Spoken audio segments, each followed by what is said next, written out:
নমস্কার। কথায় কথায় আরও একটা সুন্দর এপিসোড নিয়ে আমরা আজকের অনুষ্ঠান শুরু করতে চলেছি।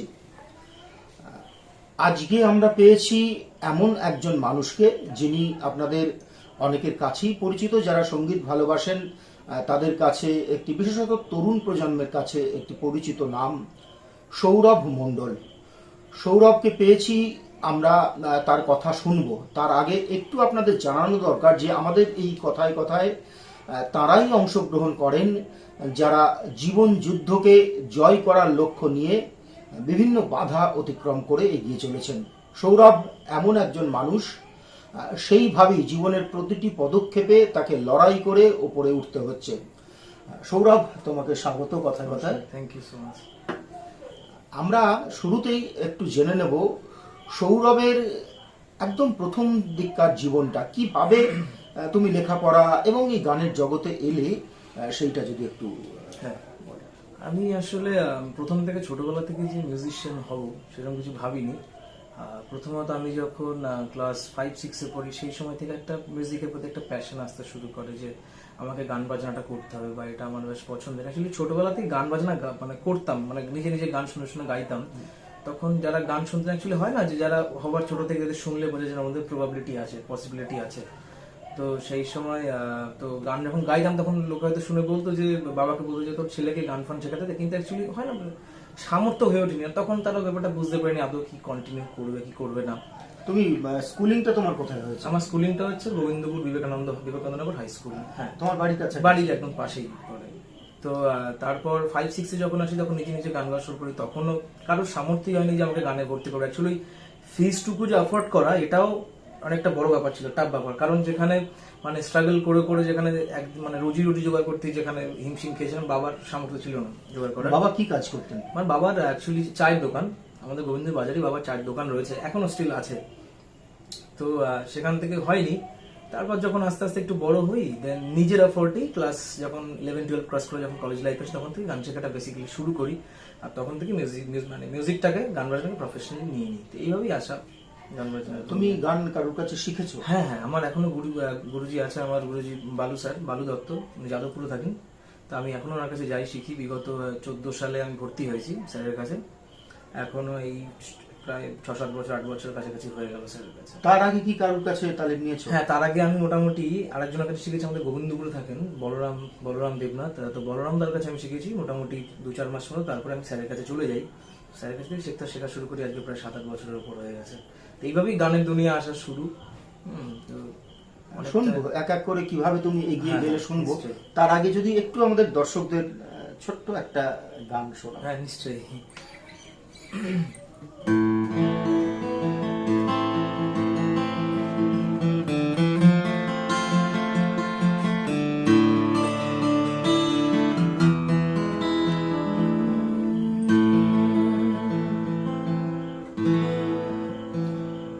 तुझे बिन जाने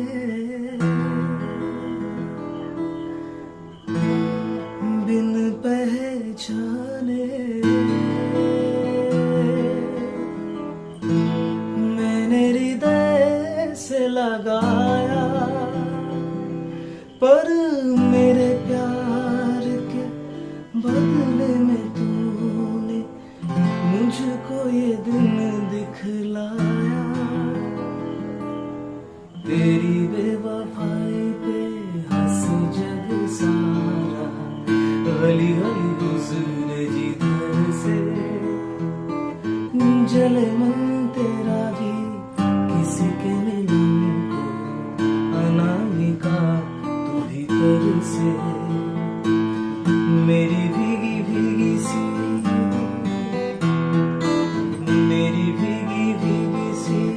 पलकों पे रह गए, जैसे मेरे सपने बिखर के।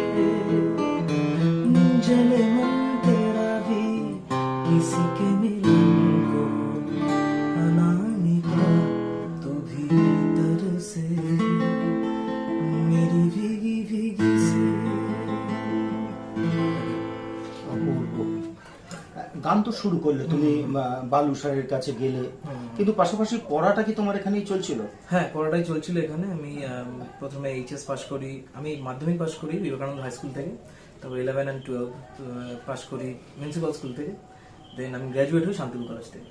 শান্তিপুর কলেজ থেকে। এই কলেজে যখন পড়ছো তখন পাশাপাশি ওখানে যাচ্ছ, এই যে দুটো ডিস্টেন্স তোমার জায়গা থেকে তুমি অতখানি দূরে বালিগঞ্জে যাচ্ছ, তাতে কোনো কি অসুবিধা হচ্ছিল তোমার? হ্যাঁ, নিশ্চয়ই। কারণ ব্যাপারটা হচ্ছে যে অসুবিধাটা হওয়াটাই স্বাভাবিক। তার কারণ হচ্ছে আমি যেখানে থাকি সেখান থেকে আমি 2 ঘন্টা পাওয়ার জন্য আমার পুরোপুরি যখন একটা দিন আমি যাওয়া আসা করতে লেগে যাচ্ছে। আমি এখান থেকে শান্তিপুর থেকে সকালবেলা বেরোতাম, আর অ্যাকচুয়ালি এত দূর যখন যাচ্ছি, আর স্যার খুব স্নেহ করতেন আমাকে, এখনো করেন। তার কারণ হচ্ছে আমি এত দূর থেকে যাই, এত স্ট্রাগল করে শিখছি যখন, তো তখন স্যারের বাড়ি গিয়ে এরকম 2 ঘন্টা 1 ঘন্টা ক্লাস এরকম কোনো ব্যাপার ছিল না। তখন স্যারের বাড়ি যেতাম, অ্যাকচুয়ালি আমি হয়তো 2টা 2:30 3টের মধ্যে পৌঁছে যেতাম, স্যারের বাড়ি থেকে 8টা 8:30 বেরোতাম। তারপর শিয়ালদা থেকে 9:50 ট্রেন ধরে এখানে একদম মোটামুটি আমি 12:30 1টা নাগাদ রাতে বাড়িতে ঢুকতাম। তো এইভাবে আমার গানটা শেখা। আর স্যার কোনোদিনও না মানে ব্যাপারটা ওইভাবে বলেনি যে না 2 ঘন্টায় ক্লাস করতে হবে। নিজের সেই স্নেহ পরায়ণ মানে সেই ব্যাপারটা দিয়ে আমি অ্যাকচুয়ালি গানটা শিখেছি। অনেক অবস্ট্রাগল গেছে, কোনোদিন হয়তো ঠিকঠাক খাবারও হয়তো পাইনি, খালি অ্যাকচুয়ালি 50 টাকাই ছিল আপ ডাউনের টিকিট। স্যার ওখান থেকে রুটি দিয়ে পাঠিয়ে দিয়েছে, ওই রুটি খেয়ে দিন কাটিয়ে নিয়েছি। তো এইভাবেই শেখা আর কি। মানে একদম গুরু শিষ্য যেরকম আগেকার স্যার সেই স্নেহে তোমার। সেই স্নেহ স্যার অ্যাকচুয়ালি দেখলে বুঝতে পারতেন যে না তোর চোখ মুখ দেখে মনে হচ্ছে কিছু খাসনি, খিদে পেয়েছে। স্যারকে তো লজ্জায় বলতে পারছি না। এবার ওই জায়গাটা ছিল আর কি, স্যারের কাছে সেই জায়গাটা পেয়েছিলাম, যার জন্য আমি নিজেকে পরম সৌভাগ্যবান মনে করি।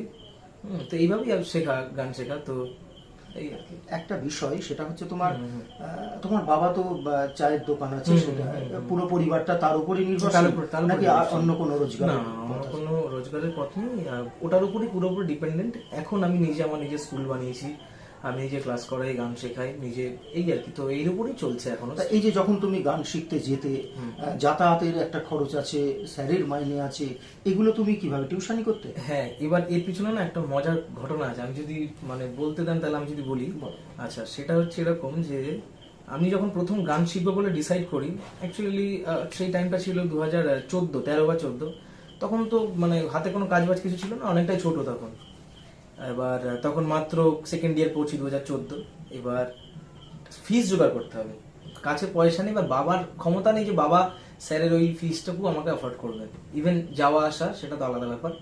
তখন আমি কি করলাম, এই আমাদের এখানে একজন ভদ্রলোক আছেন থানার মোড়ে, ওনার নামটা আমার ঠিক খেয়াল আসছে না, তবে উনি আমাকে হেল্প করেছিলেন।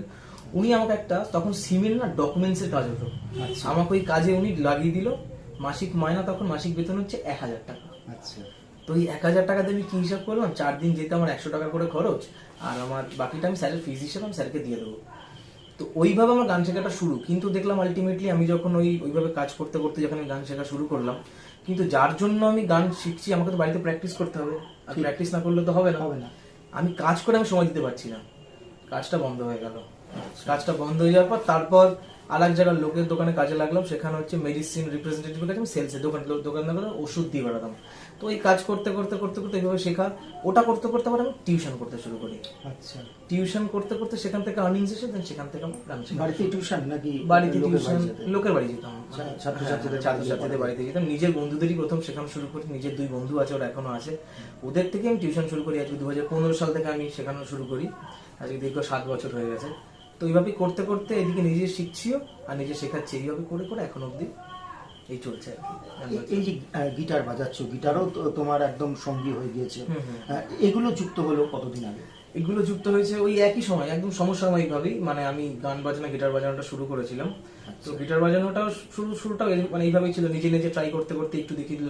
তারপর এক গুরুর কাছে গেলাম, সেই গুরুর কাছ থেকে সেই গুরু বললো তুমি ওখানে যাও। তো এইভাবে চেঞ্জ হয়ে হয়ে এক একজনের কাছ থেকে একটা শিখেছি। তো শিখে টিকে তারপর নিজে এখনো শিখেছি, কিন্তু আমি এখনো স্টিল শিখি। কারণ হচ্ছে আমি এটা খুব বিশ্বাস করি যে আমি যতদিন শিখবো ততদিন শেখাতে পারবো, আর যেদিন আমার শেখা স্টপ হবে সেদিন আমার শেখানোটা আলটিমেটলি স্টপ হবে। মানে ওই অবধি গিয়ে আমি ওর থেকে বেশি কিছু ইনোভেট করতে পারবো না। তো যে আমি কন্টিনিউ শিখছি এখনো। একটা জিনিস বলো, তুমি তো বিভিন্ন রিয়েলিটি শোতে গিয়েছো, বেশ কয়েকটায়, প্রথম কোনটা গিয়েছো? আমি আমার রিয়েলিটি শোর এই পিরিয়ডটা শুরু হয় 2012, আজকে 10 বছর হয়ে গেল। তো আমি প্রত্যেক রিয়েলিটি শোতে আমি প্রথম 2-3টে রাউন্ড কমপ্লিট করার পর আমি আউট হয়ে যেতাম ওখান থেকে। প্রথম কোনটাতে গিয়েছি? প্রথম আমি জি বাংলা সারেগামাপা, সারেগামাপা। আমার জি বাংলা সারেগামাপা, তারপরে ইন্ডিয়ান আইডল, মানে পরপর যত রিয়েলিটি শো আছে, rising star, voice of India, সবকটাতেই আমি 3টে করে রাউন্ড যাওয়ার পর আমি আউট হয়ে যেতাম। তো হতে হতে হতে হতে 2019 সালে ফাইনালি আমি একটা ব্রেক পেলাম। সেটা হচ্ছে 2019 সালে স্টার জলসা সুপার সিঙ্গার আমি ব্রেক পেয়েছিলাম। তো ওখানে আমি গ্র্যান্ড অডিশন, ওখানে অ্যাকচুয়ালি পুরোপুরি সব রাউন্ড অডিশন কমপ্লিট করে যেটা ফাইনাল অডিশন হয়, ওখানে গিয়ে আলটিমেটলি আউট হয়ে গেছি। তো আমি এটাই অ্যাকচুয়ালি নিজের মধ্যে একটা ট্রাস্ট রেখেছি যে আমি 8 বছর 9 বছর খেটে আমি ওই 5 মিনিট পেয়েছি। এবার ভাবার মতন বিষয় হচ্ছে, আমি পুরো যদি এপিসোডটা বা আমি যদি পুরো যদি রিয়েলিটি শোটা কভার করতে চাই, তাহলে আমাকে এখন কত পরিশ্রম করতে হবে। তাই এখন ওই পিরিয়ডটা চলছে, আর ইভেন আমি আগেও চালিয়ে যাওয়ার চেষ্টা করব। যদি ঈশ্বর সহায় থাকেন আর নিজেকে বিশ্বাস করে, নিশ্চয়ই হয়তো পেরে উঠবো। একটা বিষয় বলো, এই যে রিয়েলিটি শোতে তুমি যেমন গিয়েছিলে, অনেকেই জানে, হ্যাঁ। সেখানে কি এই মফস্বল বা অর্থনৈতিক বিষয়, মানে দারিদ্র, সেই সবের বিষয়গুলো কি কোনো কাজ করে? মানে এই সিম্প্যাথি ডেফিনেটলি না, আমি এটা একদমই মনে করি না। এগুলো মানে অ্যাকচুয়ালি অনেকের মধ্যে মিসকনসেপশন থাকে যে অনেকে বলে রিয়েলিটি শোতে গেলে অনেক কিছু, অনেক রকম টাকা পয়সার ব্যাপার বা এরকম এই অনেক নিজেকে দরিদ্র দেখালো বা এরকম করলে এগুলো হয়। আমার ব্যক্তিগতভাবে এগুলো মনে হয় না। তার কারণ হচ্ছে, আমি আজকে 10টা বছর থেকে, আমি বলছি না আমি অনেক জেনে গেছি, কিন্তু আমি 10টা বছর থেকে আমার এইটুকু আইডিয়া হয়ে গেছে যে ওখানে যেতে গেলে না 10 জনের থেকে আলাদা হতে হবে, তার কোয়ালিটি আর তার অনেক গানের স্টক থাকতে হবে, আর তাকে পিচ পারফেক্ট হতে হবে। আর এই মানে এই সিম্প্যাথি বা দারিদ্র, এই এই ব্যাপারগুলো মানে প্রপার যার যতখানি যোগ্যতা সে এগোতে পারে। এবার যার যতটা যোগ্যতা, এবার বাকিটা পুরোপুরি কপাল। অ্যাকচুয়ালি যারা ওখানে অডিশন দেয় তাদের মধ্যে আমি মনে করি 80%ই ভালো। এবার 80 জনকে তো নেওয়া সম্ভব নয়। রিয়েলিটি শো 10-15 জন 20 জনকে নিয়ে শুরু হয়, তাই না? এবার এক একজন এক একবার সময় আসে, ওই জন্য চেষ্টা করে যাওয়াটা খুবই ইম্পর্টেন্ট। ঠিক আছে, তো এবার যার যতটা যোগ্যতা হবে, কারো যদি যোগ্যতা থাকে, আমি মনে করি তার যোগ্যতা অনুসারে তার জায়গা তার নিশ্চয়ই হবে। এবারে পেলে না পরের বছর, পরের বার পাবে। নিশ্চয়ই পরের বার হবে। এবার বলো, তুমি সারেগামা পায়ের পর তারপরে আস্তে আস্তে কোথায় কোথায় গেলে? আমি সারেগামাপাতে গেছি অ্যাকচুয়ালি 2013, 12তে গেছি, 13তে হয়নি, 14, 15, 16, 17, 18, 19, 20, দেন 21, 22, যে কটা বছর হচ্ছে আমি সব কটা বারই গেছি। এর মাঝখানে আবার এই বছরগুলোতেই ছিল Zee TV Sa Re Ga Ma Pa, Indian Idol, rising star, voice of India. তো এগুলো পর এগুলো 2-4 বছর 5 বছর করে চলছে। রিসেন্টলি আমি ইন্ডিয়ান আইডল অডিশন দিয়ে এসেছি, ওটাও ওই 3টে রাউন্ড, আমাদের একটা সাইলেন্ট অডিশনে কল ছিল, 3টে রাউন্ড টুককে আমি ওখানে পারিনি, তো ওখানে ফেল করে গেছি। তো ওই কন্টিনিউ চলছে, মানে এটা কন্টিনিউ, মানে সার্কেল ঘুরতেই থাকে এটা। এই যে রিয়েলিটি শো যে গ্রুমিংটা হয়, ওটা মনে হয় তোমাদের খুব কাজে দেয় না? হ্যাঁ, গ্রুমিংটা নিশ্চয়ই কাজে দেয়। কারণ হচ্ছে আমরা অনেক কিছু মানে সব থেকে বড় গ্রুমিং সেশনে গিয়ে আপনাকে 15 দিন ওখানে থাকতে হবে। তো 15 দিন থাকাকালীন ওই যে মাহলটা না, ওই যে সার্কেলটা, যেটা আপনি কোথাও পাবেন না, যেটা আপনার এক্সপিরিয়েন্স গ্রো করতে অনেক হেল্প করবে। মিউজিক্যালি আপনি যতটা আপগ্রেডেড, সেটা রিয়েলিটি শো গ্রুমিং এ সেই আপগ্রেড, মানে সেই ব্যাপারটা আসে না, সেইভাবে মিউজিক্যালি আপগ্রেড কেউ হয় না। মিউজিক্যালি আপগ্রেড প্রত্যেক নিজের গুরুর কাছেই হয়। কিন্তু ওই যে এনভায়রনমেন্ট, পরিবেশটা, ওইটা আপডেট হতে অনেক হেল্প করে যে আমি এখানে কি করে লিড করবো, আমি আমার পার্সোনালিটি কেমন হওয়া উচিত, নিজেকে রিপ্রেজেন্টেটিভ করে, আমাকে আমার স্ক্রিন প্রেজেন্ট কেমন হওয়া উচিত, আমি সেইভাবে লোকেদের সাথে আমি কেমন ওই রিপ্রেজেন্ট আমি কিভাবে করবো, তো ওই জিনিসগুলো না ওখানে থাকলে হয়ে যায়। এছাড়া বাকি সব এভরিথিং ইজ ওকে। বাট গানটা অ্যাকচুয়ালি গুরুর কাছ থেকে মানুষ শেখা, অনেকে তো মনে করে গ্রুমিং সেশন অনেক ভালো গান টান শেখে, ওরকম কিছু নয়। গ্রুমিং সেশন হচ্ছে একমাত্র একটাই কারণে, আমার অ্যাটিটিউড, আমার এই পরিবেশ, যেটা আমাকে ইন ফিউচার অনেক ডেভেলপ করতে হেল্প করে, যে এই মাহলটা অ্যাকচুয়ালি কেমন হয়। যেমন আমি যদি এরপর নেক্সট টাইম যদি রিয়েলিটি শোতে যাই, আমার পুরো ব্যাপারগুলো থেকে আমি অবগত থাকবো, কারণ আমি জানি জিনিসটা কেমন হয়। তো এই এক্সপিরিয়েন্সটা গ্রো করতে হেল্প করে। তুমি এ পর্যন্ত কতগুলো রিয়েলিটি শো অ্যাটেন্ড করছো? আমি সেভাবে গুণে বলতে গেলে আমি অ্যাটেন্ড করেছি বলতে, বেঙ্গল, আমাদের ইন্ডিয়াতে যতগুলো রিয়েলিটি শো হয় আমি সব কটাতেই অ্যাটেন্ড করেছি। এবার অডিশন পিরিয়ড অবধি আমি অ্যাটেন্ড করেছি, একমাত্র সুপার সিঙ্গারে আমি পার্টিসিপেট করেছি। আর যতগুলো রিয়েলিটি শো সবকটাতেই অ্যাটেন্ড করেছি। এই এতগুলো জায়গায় করেছো, গ্রুমিং কত জায়গায় নিয়েছো? গ্রুমিং আমি 3 জায়গায় পেয়েছি। এর মধ্যে মানে কোন গ্রুমিং তোমার মনের মধ্যে সব থেকে বেশি? আমার মনের মধ্যে সব থেকে বেশি জায়গা করে নিয়েছি 2019 সুপার সিঙ্গারে যেখানে ছিলাম। অ্যাকচুয়ালি ওরা যারা ছিল আমাদের সাথে, সব থেকে বড় ব্যাপার কি, একটা জায়গায় থাকলে কিছু মানুষের সাথে একটু বন্ডিং হয়ে ওঠে না। তো ওই যে টাইমিংটা, ওই যে ফ্রেন্ডশিপটা, এটা সব থেকে একটা ম্যাসিভ, একটা নিজের মাথার মধ্যে একটা মানে ছাপ ছেড়ে যায়, যে ওই যে বন্ধু বান্ধব, ওই যে সময়টা, ওই যে অত ভালো মানুষদের যে টাচ, বা কত কিছু শেখার মতন বিষয় ওখান থেকে, ওই যে পরিবেশটা কেমন হয়, আমার সব থেকে আমাকে মানে মোহিত করেছে ওই টাইমটা। একদম আমি মানে নিজের মধ্যে আমার এখন মাথার মধ্যে প্রত্যেকটা দিন প্রত্যেকটা সময় আমি 15 দিন ওখানে ছিলাম, এখন মাথার মধ্যে গাথা রয়েছে। আমাদের ডিরেক্টর ছিলেন শুভঙ্কর দা হচ্ছে জি বাংলার মানে এখন সরি সুপার সিঙ্গার ডিরেক্টর, এখন আগে জি বাংলা ডিরেক্টর ছিল শুভঙ্কর দা হচ্ছে আমাদের ডিরেক্টর। তো শুভঙ্কর দার ওই টাচে থেকে ওই যে মানুষগুলো যারা ছিলেন, তারপর ওখানে যারা যারা গ্রুমার ছিলেন আমাদের শোভন গাঙ্গুলি, তারপর হচ্ছে আরো বাকিরা যারা ছিলেন, তো প্রত্যেকে ওই টাইমটা একদম অনন্য ছিল। মানে ওই যে বন্ধু বান্ধবরা যারা, তারা এখন এক একজন এক একটা জায়গায় ভালো ভালো জায়গায় কাজবাজ করছে। দুজন এখন সারেগামাপাতে রয়েছে, সালোনি আর ময়ূরী আমাদের সাথেই ছিল, ওরা এখন সারেগামাপায় রয়েছে। তারপর আমাদের সাবির ভাই, ও এখন সোনু নিগমের ব্যাক ভোকালিস্ট হিসেবে কাজ করছে বাইরে বাইরে, দুবাই টুবাই। তো ওদের প্রত্যেকের সাথে টাচ আছে। তো আমি ওই টাইমটা না, আমি যেখানে যাই না এখন লাইফের, ওটা অনেক এক্সপেন্সিভ মোমেন্ট, আমি খুব মিস করি। আর কোনোদিন ওই টাইমটা মানে ফিরে পাবো কিনা জানি না, হয়তো গেট টুগেদার হয় আমাদের, তো ওই টাইমটা আর কোনোদিনই ফিরে পাবো না। ওটা একটা বাংলা গান একটু শোনো। হ্যাঁ নিশ্চয়ই।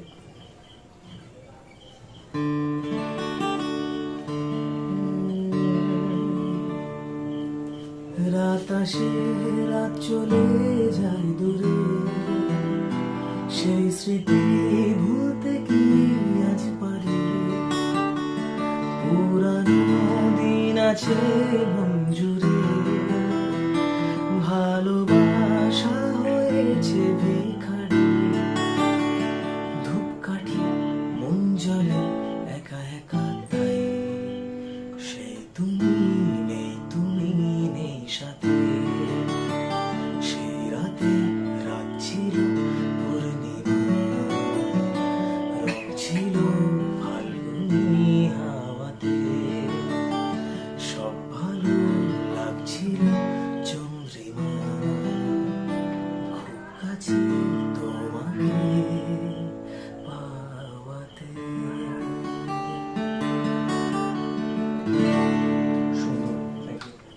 যে গানটা করলে এবং আগেও যে গানটা করলে, সেই তুমির একটা ব্যাপার রয়েছে। তোমার জীবনের ক্ষেত্রে সেই তুমির কি কেউ এসেছে? হ্যাঁ মানে জীবনের ক্ষেত্রে অ্যাকচুয়ালি অনেক রকম ইনফ্যাচুয়েশন, অনেক রকম আবেগের মধ্যে থেকে মানুষ মানে যায়। তো সেই পিরিয়ডটা আমার লাইফে এসছে, কিন্তু বিগত আজকে 6 বছর 7 বছর ধরে আমি নিশ্চয়ই আমার একজন আছেন, তো উনিও তার মতন গান গান। আচ্ছা, গান বাজনার দুনিয়া থেকেই বিলং করেন। তো উনি, আমরা 7-8 বছর হয়ে গেল আমরা একসাথে। বাহ, বাহ, বাহ, বাহ। তোমার গানের লাইনে বিভিন্ন সঙ্গীত শিক্ষক রয়েছেন, গ্রুমার রয়েছেন, তাদের সান্নিধ্য বা তাদের সঙ্গে এখনো যোগাযোগ আছে এরকম? হ্যাঁ হ্যাঁ হ্যাঁ, এখনো যোগাযোগ আছেন। যেমন আমার নিজের গুরুর সাথে তো মোটামুটি আমি তো বললাম, উনি একজন আমার কাছে মহৎ মানুষ। যেমন গানের দুনিয়াতে রথিজিৎ দা, যিনি গ্রুম করেন, রথিজিৎ ভট্টাচার্য, আমি রথিজিৎ দার নিজের স্টুডেন্ট, আমি রথিজিৎ দার কাছে শিখতাম। তো রথিজিৎ দার সাথে এখনো ভালো কন্ট্যাক্ট রয়েছে। তেমনি মুম্বাইতে আমার কিছু পার্সোনালি বন্ধু, ওরা এখনো ভালো মিউজিক টিউজিক করছে। তো ওদের একটা ভালো পজিশনস আছে, ওদের সাথে এখনো ঠিকঠাক ভাবে কন্ট্যাক্ট। অ্যাকচুয়ালি ওরা প্রত্যেকে বলে যে তুই এখানে এসে সেটেল হয়ে যা, তুই এখানে এসে থাক। অ্যাকচুয়ালি আমি নিজে বুঝতে পারি মফস্বল এরিয়া থেকে বেরিয়ে গিয়ে বম্বের মতো জায়গায় স্টেবল হওয়া, সামান্য কলকাতাতেই সেটেল হয়ে যাওয়া, ইটস মানে ভেরি এক্সপেন্সিভ। আমাদের মতো জায়গা থেকে ছেলেপেলেদের মানে যারা বিলং করে তাদের ওখানে যাওয়ার জন্য তো সবার সাথেই মোটামুটি ভালোভাবে কন্ট্যাক্ট রয়েছে। এখন যেটা হয় না, পজিশন মানুষের ডেভেলপ না করা অবধি মানুষ সেই জায়গাটা 1000 কন্ট্যাক্ট থাকলেও সে রিচ করতে পারে না। একদম, তাই না? এটা বাস্তব। হ্যাঁ বাস্তব, যেটা তোমার কাছে মানে আপনার কাছে পজিশন যদি না থাকে, সেই না থাকাকালীন আপনি 1000 এফোর্ট দিলেও আপনি সেই জায়গাটা রিচ করতে পারবেন না, কারণ ইন্ডাস্ট্রি তাকেই ভ্যালু দেয় যার কাছে পজিশন থাকে। ঠিক ঠিক। আচ্ছা, তুমি তো কিছুদিন মনে হয় বোম্বেতে ছিল? হ্যাঁ হ্যাঁ, মুম্বাইতে ছিলাম আমি। কি জন্য?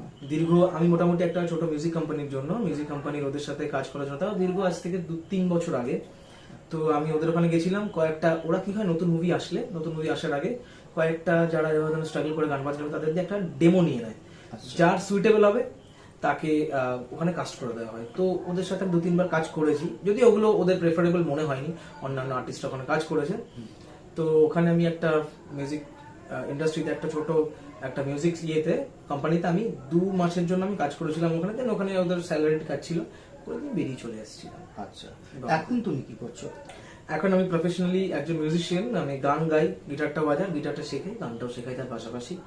এই করছি, রিয়েলিটি শোর জন্য ট্রাই করে যাচ্ছি, কারণ একমাত্র এখনকার দুনিয়াতে রিয়েলিটি শো একটা এমন জায়গা যেটা আপনাকে প্রপার একটা পরিচিতি দিতে পারে। একদম তাই। তো ওই জন্য রিয়েলিটি শোর জন্য ট্রাই করে যাচ্ছি, বাস আর এই টিচারই করে যাচ্ছি, মানে স্টুডেন্টস রয়েছে। একটা বিষয় বলো, তুমি তো খুব একদম রিমোট এরিয়ায় থাকো, সেইখান থেকে কলকাতা বা মুম্বাই যাচ্ছ যেখানে, সেখানে কি এই আমাদের এই মফস্বল বলে তোমার ওই নির্দিষ্ট লক্ষ্যে এগোতে কোনো অসুবিধার সম্মুখীন হচ্ছ?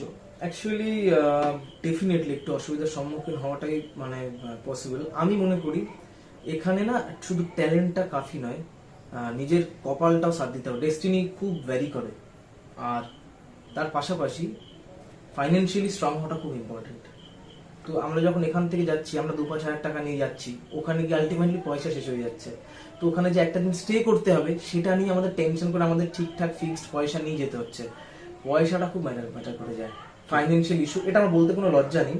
ফাইন্যান্সিয়াল ইস্যু যদি কারো যদি খুবই খারাপ হয়ে থাকে, যেমন আমার যেরকম এখন মানে যেরকম এই যে পরিস্থিতি কাটিয়েছি বা চলছে, ফাইন্যান্সিয়াল ইস্যু যদি মানে সত্যি থাকে, তাহলে তার মানে বম্বে বা কলকাতার মতো জায়গায় স্ট্রাগল করা খুবই টাফ হয়ে যায়। যদি নিজের লোকেরা কেউ না থাকে, আর নিজের লোকেরাই বা দেখবে কদিন? একটা স্ট্রাগল পিরিয়ডের মানুষকে নিজের লোকের আলটিমেটলি একদিন অধৈর্য হয়েই যাবে। একদম তাই না? এগুলো বাস্তবতা, অ্যাকচুয়ালি বাস্তব। তার মানে কি তুমি এইটার সঙ্গে একমত যে তোমার যদি আরো বেশি টাকা থাকতো তাহলে তুমি মুম্বাই বা কলকাতায় সেখানে গিয়ে থেকে আরো বেশি এক্সপোজ করতে পারতে? হ্যাঁ, আমি এটা পুরোপুরি একমত। কারণ যারা দেখছেন এখন, যারা স্ট্রাগল পিরিয়ডের আমার মতনই আর্টিস্ট, আমি তারা খুব ভালোভাবে যে ব্যাপারটা রিয়েলাইজ করবেন, যাদের একটা সামান্য ইনস্ট্রুমেন্ট কিনতে গিয়েও 10 বার ভাবতে হয় যে এটা আমি কত টাকা দিয়ে কিভাবে কিনছি, কিভাবে অ্যারেঞ্জ করছি। তো তাদের সেই জায়গা থেকে যদি পয়সাটা যদি তাদের কাছে সাফিসিয়েন্ট থাকে, তো তারা সেখান থেকে কলকাতা বা বম্বেতে গিয়ে স্ট্রাগল করলে তাদের অনেক বেশি বেনিফিশিয়াল হবে। এটা আমার ব্যক্তিগতভাবে মনে হয়। তো পয়সাটা থাকলে সেখানে গিয়ে অনেক স্ট্রাগল করতে অনেক সুবিধা হয়। হ্যাঁ, তো এই আর কি। ঠিক ঠিক। তাহলে আমাদের এই ধরো মফস্বলে যারা ছেলে মেয়ে যারা রয়েছে, তোমার যারা ফ্রেন্ডস যারা আছে, তাদের জন্য তুমি কি বার্তা দিতে চাও? তাদের এগিয়ে বা সঙ্গীতের মাধ্যমেই কেউ যদি এগোতে চায়, তুমি যেহেতু তোমার এক্সপিরিয়েন্স তাদের থেকে কিছুটা বেশি, তাদেরকে কি পরামর্শ দেবে? আমি তাদেরকে অ্যাকচুয়ালি আমি সেভাবে বলার মতন আমার কাছে কোনো কিছু নেই, কারণ আমি নিজেই এখনো স্ট্রাগল পিরিয়ডে আছি। কিন্তু যেটুকু আমার ব্যক্তিগতভাবে মনে হয়, নিজের উপর থেকে কোনোদিনও বিশ্বাস উঠতে দিও না। নিজের কাজ নিজে করে যাও।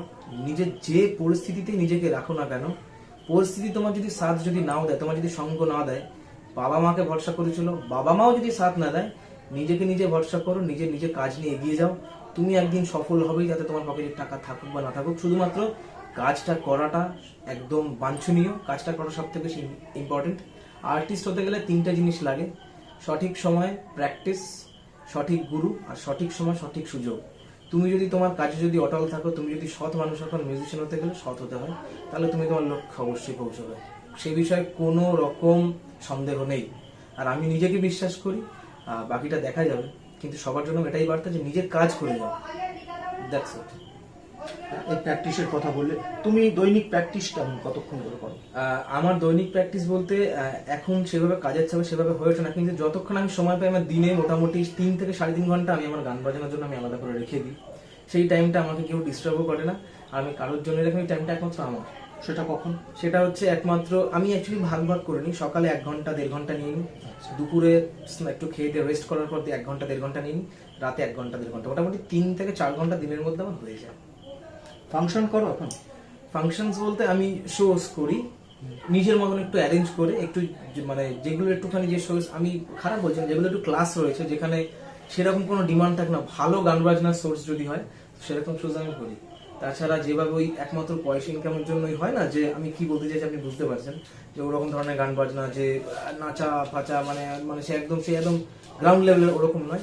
একটু ক্লাসিফাই ভালো গান বাজনা, হালকা মিউজিক, ভালো মেলোডি, সেরকম গান বাজনা হলে আমি অবশ্যই সেখানে করি। তাছাড়া একদম সিলেক্টিভ কাজ করি, তাতে অনেকে আমাকে গামান্ডি বা অ্যাটিটিউড মনে করতে পারে, বাট এটা আমার কাছে। তুমি মিউজিক নিয়ে কোথায় কোথায় গিয়েছো?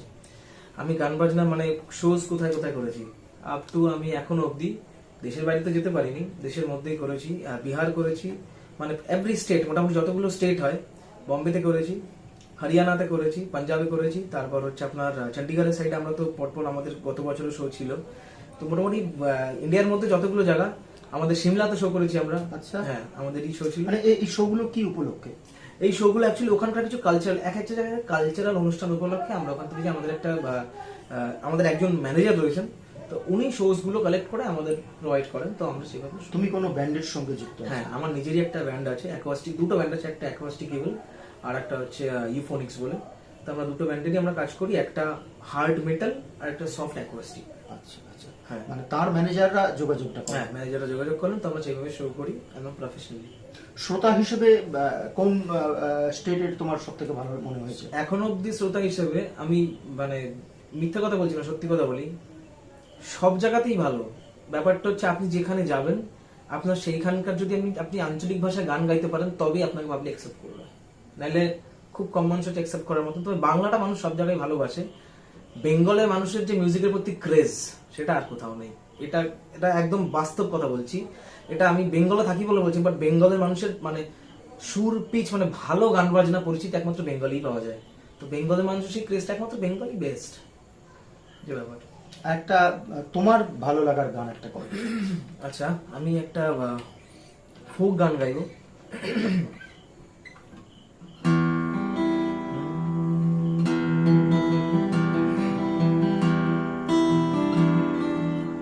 আমি একা রইলাম ঘাটে, মানুষে বসিল পাটে,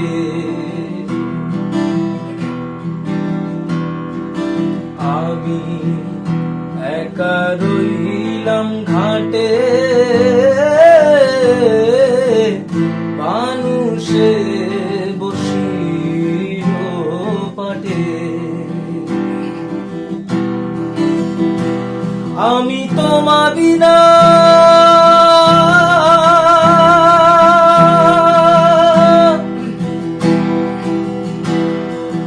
ঘোর সংকটে না দেখি উপায়,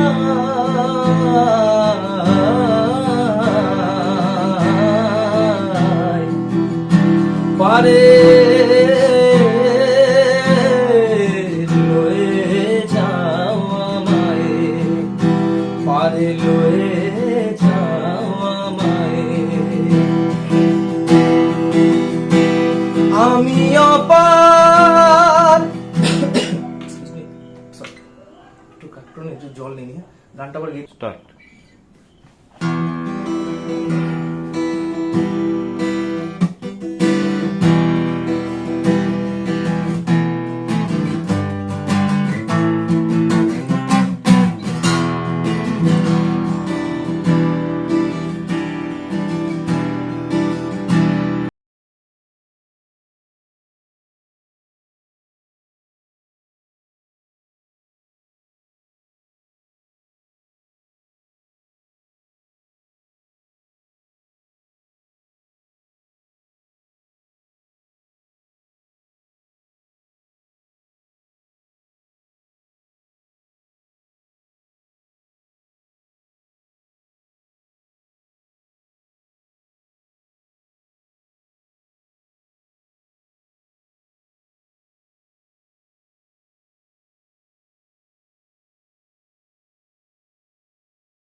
হয়ে বসে আছি,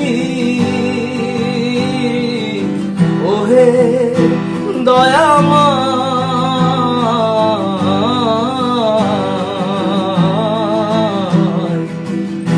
পারে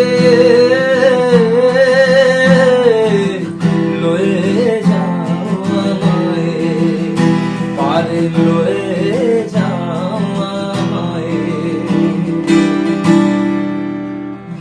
অপূর্ব অপূর্ব। এই যে এত সুন্দর তুমি মাটির গান করো, তুমি যেখানে বালিগঞ্জে যার কাছে গান শেখো তোমার গুরুজি, সেখানে কি মাটির গানও কি তার কাছেই তুমি?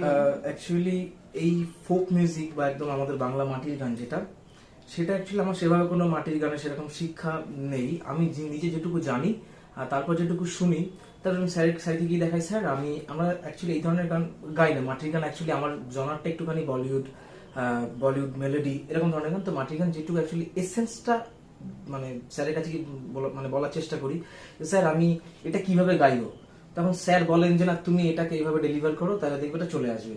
তো এইভাবে স্যারের কাছ থেকে একটু একটু করে শেখা, সেইভাবে প্রফেশনালি কোনো নির্যাসটা তুমি হ্যাঁ।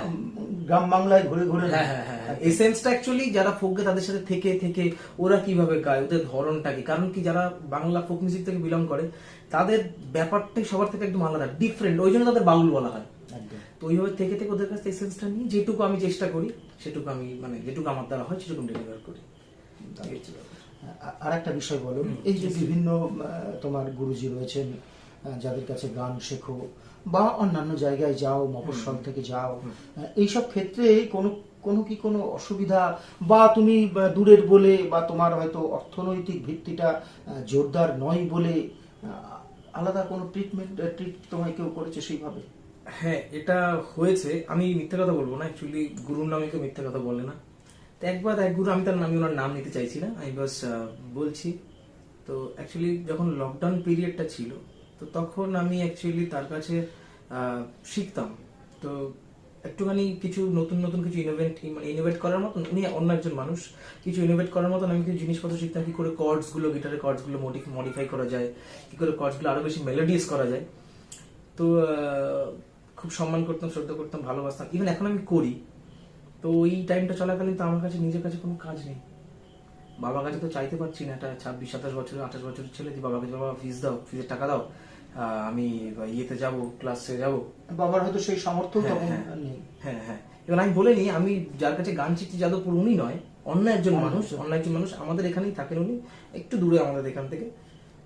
তো আমি ওনার কাছে গেছি, তো শিখছি। তো লকডাউন পিরিয়ডে আমার কাছে পয়সা নেই, সে সময় আমি ওনাকে বলেছি স্যার আমি অ্যাকচুয়ালি ক্লাসটা কন্টিনিউ করতে পারছি না, মানে বা আমার কাছে ফিস দেওয়ার মতন সেরকম কিছু নেই। এবার উনি বলা মাত্র উনি প্রথমে আমাকে বললেন যে, না ঠিক আছে টাকা দিতে হবে না, তুমি কন্টিনিউ করো। খানিকক্ষণ বাদ উনি আমাকে বললেন, না তাহলে তুমি কিছুই দেবে না, তাহলে তার থেকে তুমি একটা কাজ করো, তুমি তোমার ক্লাসটা এখন বন্ধ করে রাখো, তোমার যখন এরপর যখন টাকা যখন হবে বা যখন সব জিনিস যখন কেটে যাবে তখন তুমি নতুন করে রিঅ্যাডমিশন নিয়ে নেবে। মানে উনি এটা বলতে চাইলেন যে পয়সা ছাড়া উনি শেখাবেন না। কিন্তু আমি আমার স্টুডেন্টদের সাথে, আমি আপনাকে সত্যি কথা বলছি, আমি প্রথম টাইম থেকে আমার টেন্ডেন্সি ছিল ফিজের জন্য আমার কাছে যারা ক্লাস করতে আসে কারোর কোনো রকম সমস্যা হবে না বা কারো ক্লাস আটকাবে না, কারণ শিক্ষার সাথে পয়সার কোনো সম্পর্ক নেই। একদম ঠিক আছে, কেউ যদি ভালো করে যদি নিজের কাজ করে, যে পয়সা না দিলেও কোনো সমস্যা নেই, পারিশ্রমিকটা আলাদা ব্যাপার, কিন্তু ভালো শিক্ষার কাছে পয়সার কোনো ভ্যালু নেই। না, হয়তো তাই নেই, কিন্তু যারা শিক্ষাটা দেন তার হয়তো এইটার উপরেই নির্ভরশীল। হ্যাঁ হ্যাঁ, এবার পারিশ্রমিকটুকু দরকার হয়। হ্যাঁ। এবার যদি কাউকে আমি দেখি যে না সে খুব ভালো করছে কিন্তু তার কাছে দেওয়ার সামর্থ্য নেই আপাতত, সেক্ষেত্রে কনসিডার করতে হয়, এই আর কি। তো লাইফে অবস্ট্রাগল হার্ডলস অনেক অনেক কাটিয়েছি, সবটা হয়তো বলে বোঝানোর মতন। এরকমও দিন গেছে আমাদের মানে আগে যে বাবা কি খাওয়াবে সেটা বাবাকে ভাবতে হচ্ছে, কারণ বাবার কাছে কোনো কাজ নেই। তখন হয়তো আমি একদম ছোট, আমার মায়ের কাছে শোনা গল্প, খাবার মতন সেই মা আমাকে আটা জাল দিয়ে এরকম দলা দলা করে আটা জাল দিয়ে খাওয়াচ্ছে, আর হয়তো রাতের বেলার জন্য রুটি। নেক্সট দিন কি হবে, তখন আমাদের দোকানও ছিল না, নেক্সট দিন কি হবে সেরকম মানে সেই কোনো টেন্ডেন্সি, নেক্সট দিন আমরা কি খাবো সেরকম টেন্ডেন্সি, ঠাকুরের আশীর্বাদ এখন আর সেই ব্যাপারটা নেই। আমরা ওখান থেকে ওভারকাম অনেকটাই করে এসেছি, কিন্তু হার্ডলস অফ স্ট্রাগল অনেক করেছি লাইফে, আর অনেক কাটাচ্ছি, এখনো কাটাতে হবে। কিন্তু আমি মনে করি এটা থাকাটা ইম্পর্টেন্ট, তাহলে মানুষের মধ্যে সমৃদ্ধ হয়, চিনতে পারে পৃথিবীটা কেমন অ্যাকচুয়ালি। একদম এটা সঠিক কথা বলেছো। এই যে তুমি হার্ডলস কাটাচ্ছ, একটা মানে হার্ডলস যারা কাটান একটা লক্ষ্যে তো তুমি কাটাচ্ছ, যেমন ওই লক্ষ্যটায় পৌঁছতে হবে, তার জন্য আমাকে এই হার্ডলস গুলো পেরোতে হচ্ছে। তোমার সেই লক্ষ্যটা কি জীবনের? আমার সেই লক্ষ্যটা হলো, আমি যার জন্য এত পরিশ্রম করছি, এত খাটছি, সেটা হচ্ছে আমি ফেম বা নাম, আমি সত্যি কথা বলছি, মনের কথা বলছি, ফেম বা নামের জন্য আমি আজ অব্দি গান বাজনা করিনি। আমার টার্গেট হলো ভালো শিক্ষিত মিউজিশিয়ান, যার মধ্যে সেন্স থাকবে, সেন্সিবল মিউজিশিয়ান, যিনি একটা নোটস বা একটা গান বা একটা কিছু শুনে কান থেকে আইডেন্টিফাই করে করতে পারে, আর সেটা আমি নিজের বড় মুখ করে বলছি না, আমি কিন্তু সেটা করতে জানি। তো একদম সেন্সিবল মিউজিশিয়ান হওয়ার জন্য, যাদের ডায়েরি ছাড়া আমি যাতে ভালো গান বাজনা করতে পারি, ঠিক আছে, সেন্সিবল মিউজিশিয়ান হয়ে যতটা দরকার, মাত্রাতিরিক্ত নয়, যতটা দরকার সেটুকু পারিশ্রমিক আর সেটুকু উপার্জন করে বাবা মা যে পজিশনে এখন আছে, তারা যে আমার আর আমার বোন ইন্ডিয়ান ক্লাসিক্যাল মিউজিক নিয়ে ডান্স করে, আমার বোনের জন্য যতটা পরিশ্রম করেছে সেই জায়গাটাকে রিকভার করে বাবা আর মাকে ভালোভাবে রাখতে চাই। That's it. এটা আমার লাইফের এম, আজ অব্দি রয়েছে। এর থেকে আর বেশি কিচ্ছু না, আমি সত্যি কথা বলছি। না গাড়ি না বাড়ি সেরকম কিছু নয়। বাড়িটা একটু ভালো হতে হবে এই কারণে যে বাবা যাতে দেখে যে না আমার ছেলে ভালো আছে, মা যাতে দেখে, দ্যাটস ইট। এছাড়া আমার লাইফের কোনো এম নেই। বাহ। এই যে ব্যাপার। পিতামাতার কাছে সন্তানের এই কথাটুকু অনেকখানি বুক জুড়িয়ে দেয়। আর যে কথাটা তুমি বললে তোমার জীবনের ক্ষেত্রে, আমি একটা কথা তোমার কাছে একটু জানতে চাইছি তার পাশাপাশি। তুমি তো বললে তুমি এইভাবে এগোতে চাও, কিন্তু তার পাশাপাশি তোমার ব্যক্তিগত জীবনের তো একটা প্রতিষ্ঠা হওয়ার ব্যাপার আছে। হ্যাঁ, নিশ্চয়ই নিশ্চয়ই। সেক্ষেত্রে তোমার তো একটা অর্থ উপার্জনের বিষয় থাকে, সেই দিক দিয়ে তুমি জীবনটা কিভাবে নিতে চাইছো ভাবছো? আমার অ্যাকচুয়ালি সেই ব্যাপারটা হচ্ছে যে আমি সেইভাবে আমি এখনো কোনোদিনও মানে যে গান বাজনার বাইরে বেরিয়ে গিয়ে আমি সেভাবে ফাইন্যান্সিয়ালি আমি কিছু একটা মানে উপার্জনের জন্য সেভাবে করবো, আমি সেরকম কিছু ভাবিনি। আমি এটাই প্রথম থেকে মনে করে এসেছি, যখন থেকে এটাকে প্রফেশনালি যে করতে হলে এটাই করব। আর যদি লাস্ট অপশনও থাকে আর ফার্স্ট অপশনও থাকে, এটাই থাকবে, কারণ এটা ছাড়া লাইফের কোনো কিছু করব না। আর এমন কিছু করতে হবে স্মার্টলি যাতে এখান থেকে আমার পর্যাপ্ত ভালোভাবে উপার্জন চলে আসে। তো আমি সেইভাবেই এই মানে অ্যাকচুয়ালি এখন অব্দি আমার এইবার স্কুল টুল আমি এগুলো নিয়ে সেইভাবেই ভাবছি। এর বাইরে আমি এখনো কিছু ভাবিনি। মানে নেশা এবং পেশা, নেশা এবং পেশা দুটোই তোমার গান। একদম, গান বাজনা মিউজিক জীবন, একদম মিউজিক, গান বাজনা জীবন, সঙ্গীত।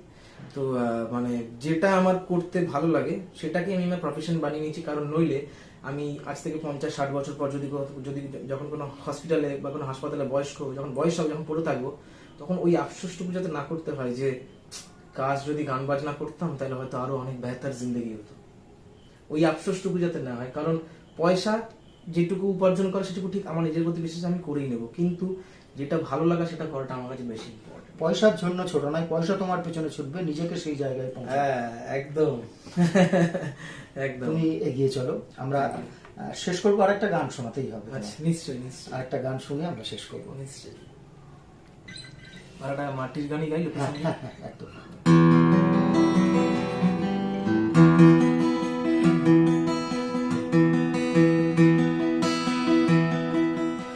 মন তুই রইলি খাসার আশে, খাঁচা যে তোর কাঁচা বাসে, মন তুই রইলি খাসার আশে,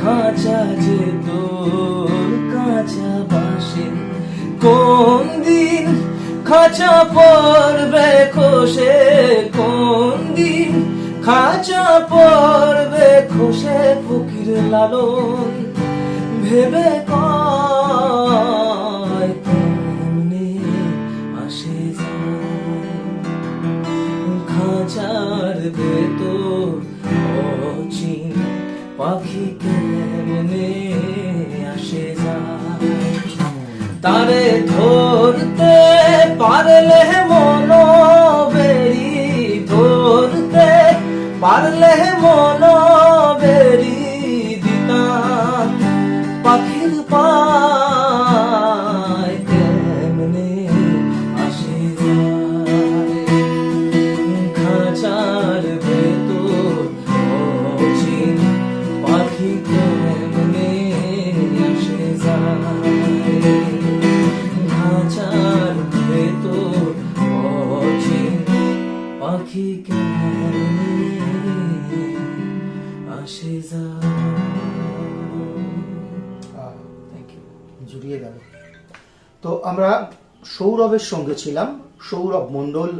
শুনলাম ওর জীবনের ছোট ছোট ঘটনা, কিভাবে ও এগিয়ে চলছে সেই ঘটনা শুনলাম, ওর গান। ও আরো এগিয়ে চলুক, ওর লক্ষ্য পথে ও প্রতিষ্ঠিত হোক। আপনাদের আজকের এই অনুষ্ঠান কেমন লাগলো নিশ্চয়ই আপনারা কমেন্ট করবেন, জানাবেন। যদি ভালো লাগে আমাদের এই চ্যানেল অর্থাৎ কথায় কথায় আপনারা সাবস্ক্রাইব করবেন। এরপর আরও একটা অনুষ্ঠান নিয়ে আপনাদের সামনে আমরা হাজির হব সামনের সপ্তাহে। ততক্ষণ পর্যন্ত আপনারা ভালো থাকুন। সৌরভ, তোমাকে আমাদের এখানে আসার জন্য থ্যাংক ইউ, আমাকে ডাকার জন্য। আমার অনেক ভালো লাগা, অনেক ধন্যবাদ তোমাকে। Thank you so much.